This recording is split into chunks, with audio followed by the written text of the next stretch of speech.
In the words of Batman, subscribe to me!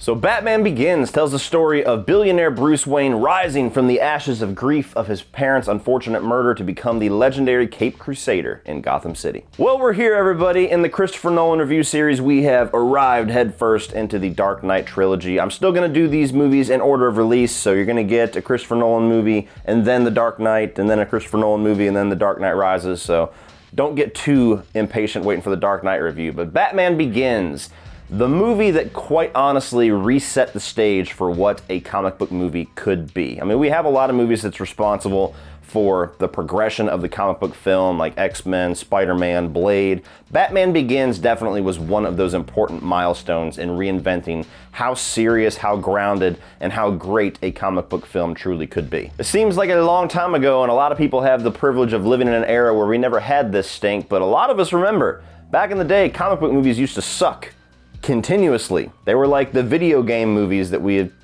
still continue to get. So wasting no time, let's talk about the positives of Batman Begins. And the first thing for me is that this is not a formulaic, run-of-the-mills, same old origin story. Now, I love origin stories. Some of them are better than others, but for the most part, the origin story template is pretty set in stone. Most origin stories that you get, especially out of the MCU, no hate for the MCU, I love it, but they're very formulaic. They follow the same beats, they give you the same plot lines, and Batman Begins and Christopher Nolan took a little bit of a different turn. There's still some beats that you have to hit. I mean, it's obvious. It's got to tell the story of how Bruce Wayne becomes Batman, but it kind of tells some events out of order. You get a little bit of a flashback, you get back into modern times, you get Bruce Wayne in a prison, you're wondering what the hell's up with that, then it goes back and shows how he got to be in prison, then he's back in Gotham, and I mean, it's just a movie that tells its story in its own way, and I like that. I like the fact that Batman Begins feels like a very unique and singular movie within the subgenre of origin stories. Beyond all that, this movie and this trilogy really is just brilliantly casted all the way across the board. I mean, Christian Bale, most people say, is the best Batman, will always be the best Batman. For me, he's my favorite Bruce Wayne. Not quite my favorite Batman, but I'm not gonna hold that against this movie, but he is awesome in the role. I think that this is actually the role that, or the movie of the trilogy that he is the best in. I think physicality-wise, he's the best in this one because he's much more bulkier in this. I like my Batman to be a little bit more muscular, a little bit more of a brawler, and he fits that tone in this one, but it's a lot darker in the character of Bruce Wayne because this is telling the story of his parents being murdered, how he had to deal with that, his revenge streak where he almost killed Joe Chill, then he has to go and kind of live on criminal empire for a while out in the outskirts of whoever the fuck knows where he was at, and then come back and become this symbol of fear for Gotham City. I just like that whole arc that he takes, and I like the performance of Christian Bale along all corners that this arc goes through. You got Liam Neeson as Ra's al Ghul. Ooh, spoiler alert, Ducard, if you haven't seen this movie. He's great. I mean, Liam Neeson's always good. This was right around the time when he started to become the Liam Neeson that we know and love. You know, once Taken the hit, then he was that guy. He wasn't quite there yet, but he was still an awesome actor. And you get Liam Neeson, he still has that presence, and he's still one of the more interesting villains that we've had in this trilogy or in any live-action Batman film. Not to take anything away from Cillian Murphy as Scarecrow either, or Falcone, or any of the other side villains in this. I think all of the villains that we get are utilized pretty damn well in this movie.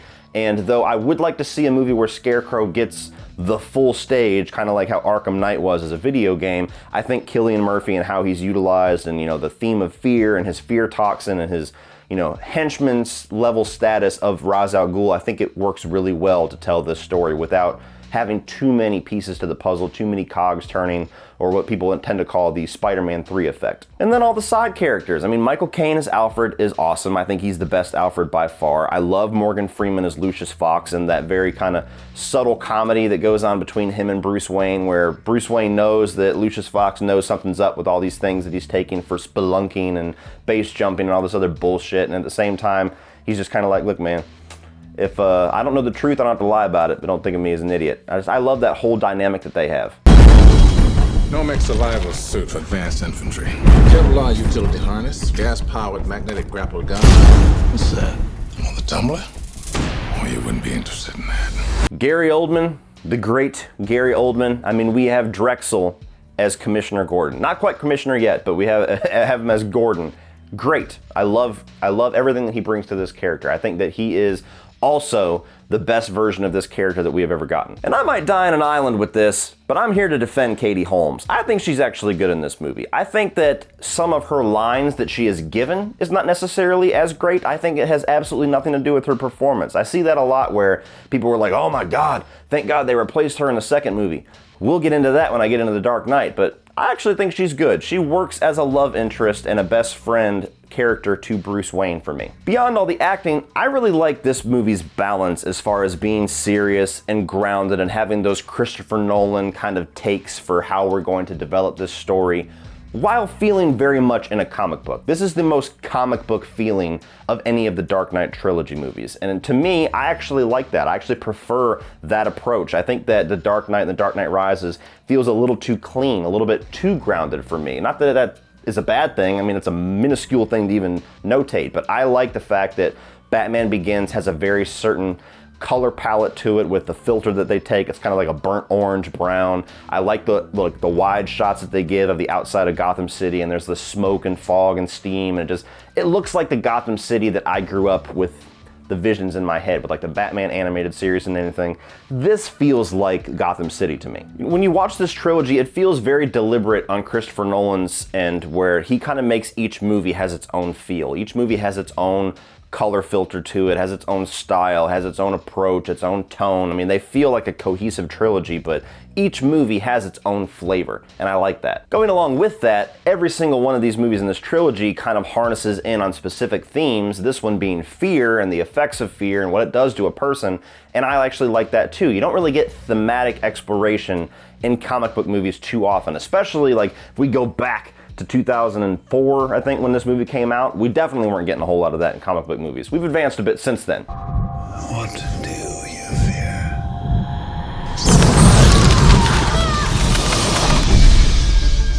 But when you look at this movie and the way that from the very opening frame all the way to the end, they explore the fear of Bruce Wayne with bats and the fear of not being able to save his city, and Ra's al Ghul and Scarecrow utilizing fear to go against the city, and Carmine Falcone using the fear of the city and all of the higher-ups there against them so that he can kind of keep that grip on the heartbeat of Gotham. Like, it's just a very thematically rich comic book film, and that's true for all three of these movies. Now moving on to the negatives, and I do have a couple, honestly. The first one, not as strong of a negative in this one. I think it bugs me more in the further film, so you will hear me say this again.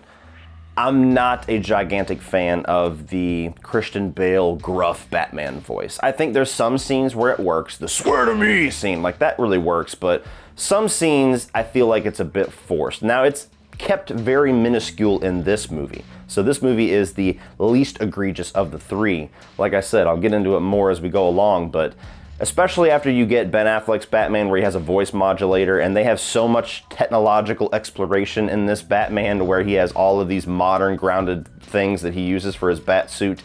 I don't understand why nobody thought to use a voice modulator. You just gotta have Christian Bale talk like this to the criminals. What the hell are you? I'm Batman.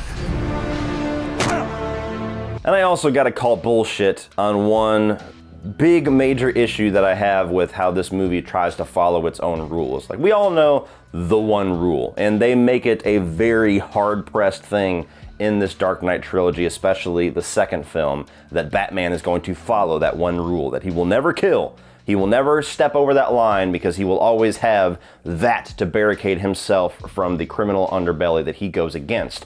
And I love that. I love that in concept. I love that as a thing that holds Batman true to his morals and his code. And I think that there are ways to do grounded, realistic movies with Batman following that code. I don't necessarily hate Zack Snyder's approach to where he's like, look, that will never work. I get it. I think that there's certainly an argument for that. But if you're gonna go for that rule, then follow that rule. In this movie, I'm sorry. I won't kill you.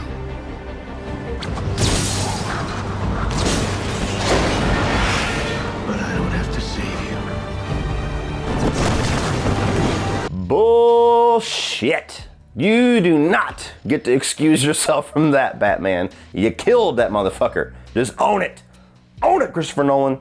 You killed. But all in all, guys, I do love Batman Begins. It's one of my favorite origin stories. It's possibly my favorite Batman movie. I need to rewatch the other two, but there's days where I really hold true to that argument that Batman Begins is underrated and does hold a few things done better over The Dark Knight. But we will see. Maybe I'm going to be arguing with myself about that one later. But I do love this movie. A couple of small flaws that I pointed out, but in the grand scheme of things, especially from where Christopher Nolan pulled Batman from the depths of hell of bat-nipples, this movie is as good, if not better, than most people say that it is, and it deserves to be recognized as such. Where are you? Here. So if you're a Batman fan, if you're a Christopher Nolan fan, want to see what he can do in the comic book genre, and you're one of the 5 people on planet Earth that has not already seen this trilogy, absolutely check out Batman Begins for a great origin story to the Caped Crusader, and go out and buy it. So what do you guys think of Batman Begins? Are you a fan of this movie? Are you a fan of this take of the character? Are there some things about it that you don't like that's just not Batman to you?